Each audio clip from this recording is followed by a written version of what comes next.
अभी मैं गुजरात में हूं और यहां से देश के किसानों की स्थिति दिखाने जा रहा हूं। साथ ही साथ देश के सभी मीडिया बंधु से विनती करना चाहता हूं कि आप लोग स्टूडियो में बैठकर जो किसानों पे थोड़ा बहुत चर्चा करते हैं, वहीं थोड़ा बहुत चर्चा जो है किसानों के खेतों में आके करें तो शायद जो है हमारे देश के अन्नदाता के झोली में जो है वो खुशियां भर जाएगा। इस देश में केरल, गुजरात, हरियाणा और पंजाब के किसानों की स्थिति as compare to other state सही है और इन राज्यों का भी विकास हुआ है, चाहे हरियाणा हो, पंजाब हो, केरल हो या गुजरात हो। इन राज्यों से दूसरे राज्यों को सीखने की ज़रूरत है। खासकर बिहार के नेताओं को मैं कुछ चीज़ें दिखाने जा रहा हूँ।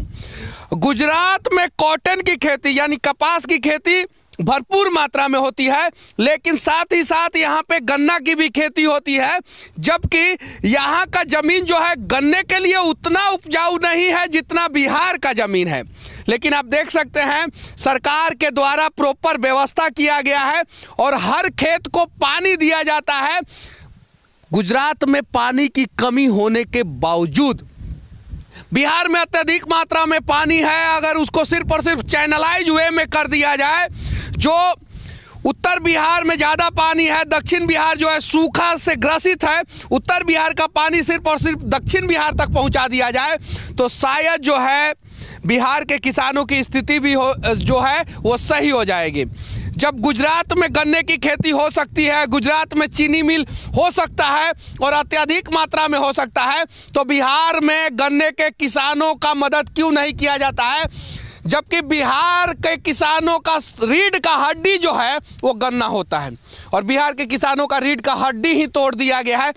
बिहार के 75% एरिया में जो है गन्ना की खेती की जा सकती है। आप देखिए यहाँ पे कितना प्रॉपर तरीके से व्यवस्था किया गया है। ये पानी आ रहा है, कहीं मोटर से पानी नहीं आ रहा है, खेतों तक पानी पहुंचाने के लिए पाइपलाइन का व्यवस्था किया गया और खेत के बीच में जो है व्यवस्था कर दिया गया है। अब टाइम पे जो है पानी आता है और पूरा खेत में पटवन होता है और उसके बाद से जो है गन्ना की खेती हो, कपास की खेती हो या किसी भी प्रकार की खेती हो, यहाँ पे खेती जो करते हैं वो ठीक ठाक ढंग से करते हैं। और बिहार के किसानों की स्थिति क्या है वो बताने की जरूरत नहीं है। तो इस देश के यशस्वी प्रधानमंत्री नरेंद्र दामोदर दास मोदी जी के राज्य गुजरात से मैं उनसे रिक्वेस्ट करना चाहता हूं कि जिस प्रकार से गुजरात के किसानों के लिए आपने प्रयास किया है, थोड़ा बहुत बिहार के किसानों के लिए भी कीजिए, विनती है, क्योंकि आप इस देश के प्रधानमंत्री हैं। गुजरात के लोग जितना आपको प्यार करते हैं उतना ही बिहार के लोग प्यार करते हैं, तो थोड़ा बहुत बिहार के किसानों की खुशहाली के लिए भी प्रयास किया जाए और बिहार में अगर जितने पुराने चीनी मिल है उन सभी चीनी मिलों को चालू कर दिया जाए तो शायद जो है बिहार के किसानों की झोली जो है वो खुशियों से भर जाएगी। दुनिया कहती है कि कोशिश करने वालों की कभी हार नहीं होती। उस दुनिया से मैं कह देना चाहता हूं कि एक बार आ जाओ और भारत के किसानों की स्थिति देख लो, बिहार के किसानों की स्थिति देख लो, तुम्हें पता चल जाएगा। हालांकि भारत के कुछ क्षेत्र में किसान जो है वो खुशहाल है, लेकिन ज़्यादातर क्षेत्र में आज भी किसान जो है वो खुश नहीं है। उनके लिए सबसे ज़्यादा स्टेट गवर्नमेंट को प्रयास करना चाहिए, उस राज्य के सरकार को प्रयास करना चाहिए, क्योंकि अलग अलग राज्यों का वेदर कंडीशन अलग अलग होता है।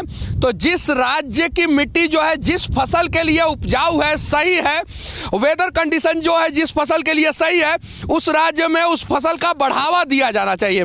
जैसे बिहार, वहाँ पे जो है आराम से गन्ने की खेती जो है बहुत अच्छे ढंग से हो सकता है, गेहूं की खेती, धान की खेती, इन सब चीज़ों की खेती जो है हो सकता है, तो वहाँ पे इन सब चीज़ों का बढ़ावा दिया जाना चाहिए। साथ ही साथ बिहार का जो मिट्टी है वो फल की खेती के लिए और उसके अलावा जो है हरा साग सब्जी की खेती के लिए बहुत उपयुक्त है। तो सिर्फ और सिर्फ वहाँ के किसानों का रीढ़ का हड्डी न तोड़ के जो है उन्हें और सशक्त मजबूत कर दिया जाएगा, तो मैं दावे के साथ कहता हूं कि एग्रीकल्चर फील्ड में जो है बिहार इस देश का नंबर 1 राज्य हो जाएगा। बस प्रयास करने की ज़रूरत है। हालांकि मुझे पता है कि इस प्रकार का वीडियो लोग जो है देखना पसंद नहीं करते हैं, सुनना पसंद नहीं करते हैं, इसलिए मीडिया भी जो है ना इन सब जगहों पे नहीं आता है। अगर कोई किसानों की स्थिति पे चर्चा कर रहा हो और उसका वीडियो जो है इस देश में सबसे ज़्यादा वायरल हो, तो देखिए अगले दिन से सारे मीडिया वाले जो है ना वो खेतों में टेंट डाल के जो है ना रिपोर्टिंग करना शुरू कर देंगे। तो किसानों के दर्द से किसी को मतलब नहीं है, नहीं चाहते हैं लोग जो है कि किसानों का दर्द जो है वो साझा किया जाए। तो अगर आज आप किसानों के लिए नहीं खड़े होंगे ना, तो मैं दावे के साथ कहता हूं कि 10 साल बाद जो है ना आपको रोटी नहीं मिलेगा, बल्कि सिर्फ और सिर्फ जो है वो रेडीमेड ब्रेड मिलेगा और उसी से काम चलाना पड़ेगा। और किसानों से भी विनती करना चाहता हूं कि अगर आपके पास एक धूर भी जमीन है ना, उसे बेचे मत। ये सारा ज़मीन जो है ना आज से 10 साल बाद जो है इतना ज़्यादा कीमती होने वाला है जिसकी आप तुलना भी नहीं कर सकते हैं।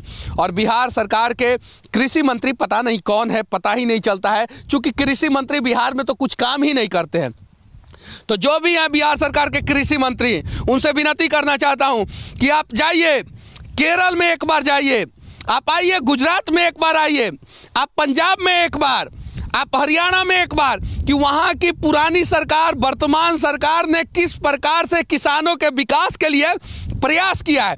हालांकि ऐसा नहीं है कि इन राज्यों में कमियां नहीं हैं और इन राज्यों में किसानों का भरपूर विकास हो गया है, यहाँ पे भी कमियां हैं, लेकिन कम से कम इस लेवल का भी विकास बिहार में हो जाएगा तो शायद से बिहार के किसान जो है अपने पैरों पे खड़े हो जाएंगे। बाकी इन हरे भरे खेतों से हमारा ये प्रयास कैसा लगा आप लोग कमेंट करके ज़रूर बताना। और आखिरी में एक बात कह देना चाहता हूँ, ये सूरत है, बगल में सूरत है और वहाँ से बगल में मैं यहाँ पे खड़ा हूँ। जिस राज्य में किसानों का विकास होता है उस राज्य में इंडस्ट्री का भी विकास होता है। जैसे यहाँ पे सबसे पहले कॉटन की फैक्ट्रियाँ लगनी शुरू हुई, यानी कपड़े की, वैसे ही बिहार में जो है गन्ने मिल लगना शुरू हुआ। अंग्रेज़ों ने सबसे पहले बिहार में गन्ना मिल लगाया था। क्यों? क्योंकि उन्हें पता था बिहार गन्ना के लिए जो है उपयुक्त है। तो अगर किसानों का विकास बिहार में हो जाएगा तो मैं दावे के साथ कहता हूँ कि देश का सर्वश्रेष्ठ राज्य बिहार हो जाएगा। बस बिहार के लोगों एक बार किसानों के लिए प्रयास किया जाए। बाकी इस खेतों से हमारा ये प्रयास कैसा लगा आप लोग कमेंट करके ज़रूर बताना।